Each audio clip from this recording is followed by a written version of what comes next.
तो आज मैं आपको आम के पौधे में खाद दे के दिलाऊंगा। और ये जो खाद होता है बहुत ही अच्छा खाद होता है, खास करके आम के पौधे में। देखिए, आम के पौधे में भी न्यू मंजर आना चालू हो चुका है और न्यू मंजर में हमें अच्छा फ्रूटिंग करना बहुत ही ज़्यादा ज़रूरी और अच्छा। तो अभी हमें खाद भी देना उतना ही ज़्यादा ज़रूरी होता है। तो अभी के रेट में मैं आपको जो बोल दूँ वो खाद आपके लिए बहुत ही बेस्ट होगा। तो आप अपने आम के पौधे में दे सकते हो ऑर्गेनिक फर्टिलाइज़र। ऑर्गेनिक फर्टिलाइज़र सबसे बेस्ट होता है, सबसे अच्छा होता है। तो अगर आप आम के पौधे में देना चाहते हैं तो दे सकते हैं, जिसमें आपका देखिए तो फ्लावर अभी खिलने लगा है और बहुत में तो ऐसा खिल भी गया है। आप देखेंगे तो बहुत में ऐसा खिल भी रहा है। तो इस समय हमें खाद देने के लिए बहुत ही ज़्यादा ज़रूरी है। अगर हम इसमें अभी खाद नहीं देते तो हमें हो सकता है अच्छा रिजल्ट ना मिले। और हमें देखिए, जब भी मंजर आता है, जब फ्रूट सेट होता है तो उसमें न्यूट्रिशन की बहुत ही ज़्यादा ज़रूरत पड़ता है।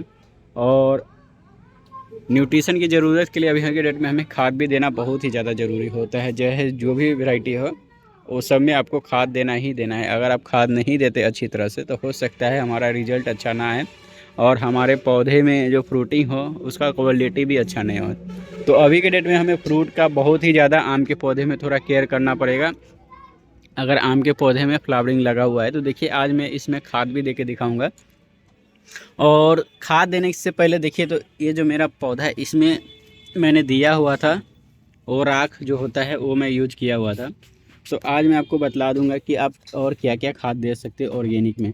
तो देखिए, सबसे पहले आपको ऊपर से थोड़ा थोड़ा ही मिट्टी कोड़ना है, या नहीं भी कोड़ेंगे तो भी चलेगा। क्योंकि अभी के डेट में ज़्यादा हम इसको छेड़छाड़ करेंगे तो इसमें प्रॉब्लम हमें आ सकता है। तो अभी मिट्टी को ज़्यादा नहीं छेड़छाड़ करना है, सिर्फ थोड़ा थोड़ा सा ही इसको छेड़छाड़ करना है। और उसमें हमें अच्छा खाद देना है। तो अभी के डेट में जितना हो सके उतना कम ही मिट्टी को थोड़ा वो कीजिए, ज़्यादा नहीं करना है। और फिर हम इसमें खाद देंगे।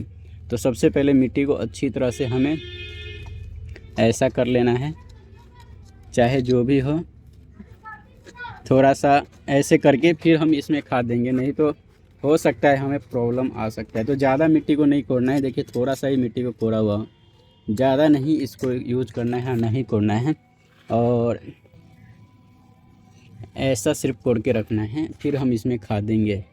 और खाद हमें ऊपर ही देना है, ज़्यादा इसको कुछ करना नहीं है। तो देखिए, सबसे पहले ऐसा मिट्टी को कोड़ दिया, ऐसा ठीक कर दिया हूँ।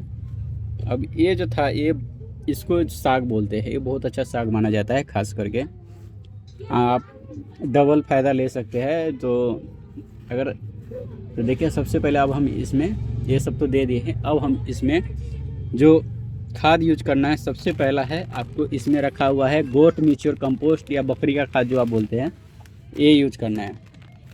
आप देख लीजिए, ये जो खाद होता है सबसे बेस्ट मेरे ख्याल से रिजल्ट आया है। मैं जितना भी आम का पौधा यूज करता हूँ उसमें से जो दो खाद यूज करता हूँ, एक है आपका गोबर की खाद और दूसरा है आपका बकरी का खाद।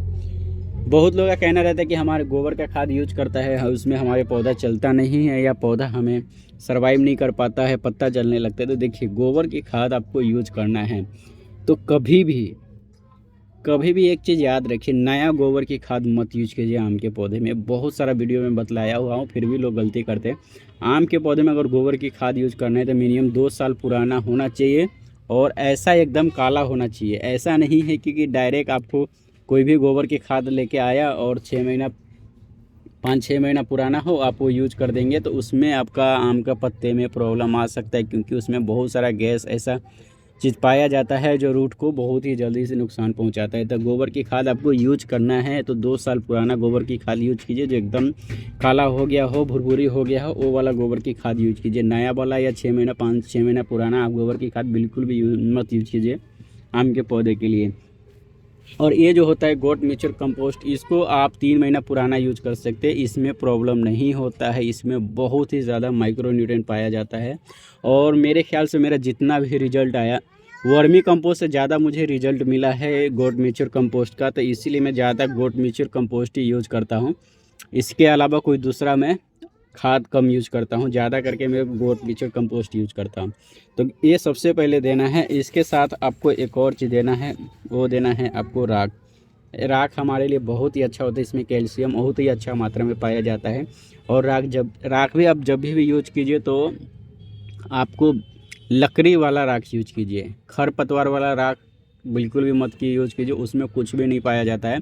तो लकड़ी वाला खाद सबसे बेस्ट होता है, उसमें कैल्शियम बहुत अच्छा पाया जाता है और पोटासियम भी रहता है, साथ ही साथ मैग्नीशियम भी रहता है और इसके साथ देखा जाए तो इसमें फास्फोरस की भी मात्रा पाया जाता है। तो ये जो आपको देना है ये इतना सा देना है, ये कैल्शियम के लिए भी बहुत ही अच्छा दूर करेगा। तो हम थोड़ा सा इसके ऊपर छीट देते हैं, ज़्यादा नहीं देना है, थोड़ा सा देना है। इसके बाद हमें देना है, ये है नीम खली पाउडर, ये इतना सा देना है आम के पौधे के लिए। इसमें भी बहुत सारा न्यूट्रिशन पाया जाता है, मैक्रोन्यूट्रिएंट भी बहुत ही ज़्यादा इसमें पाया जाता है।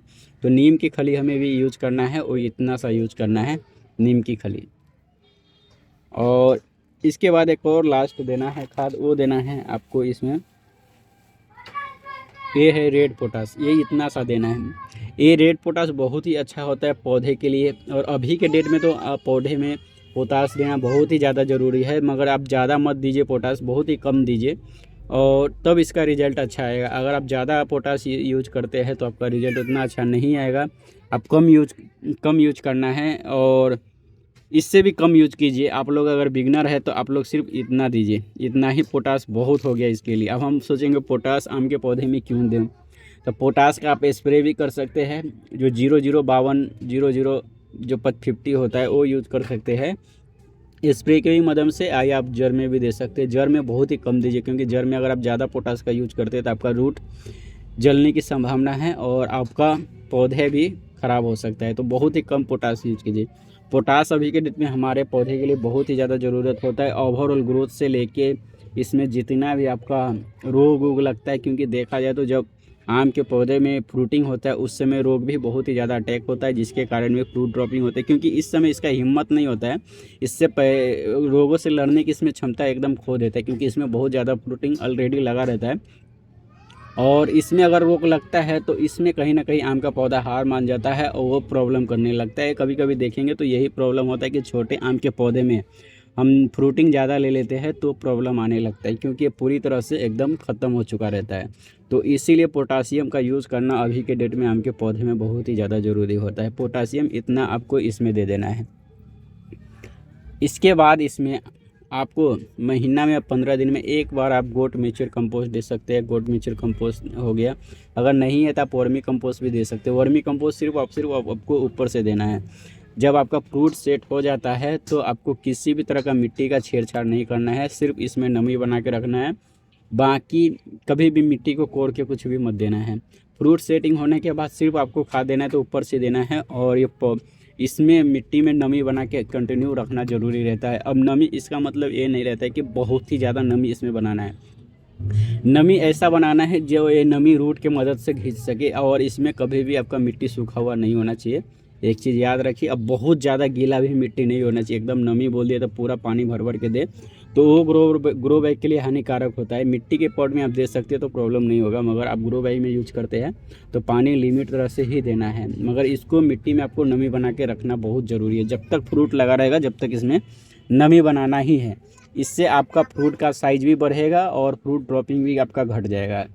और इसके बाद में आपको स्प्रे की भी मदद से बतलाऊंगा कि कौन सा खाद देना है कि नहीं देना है। वीडियो पसंद है तो प्लीज़ चैनल को सब्सक्राइब कर दीजिएगा। Bye bye.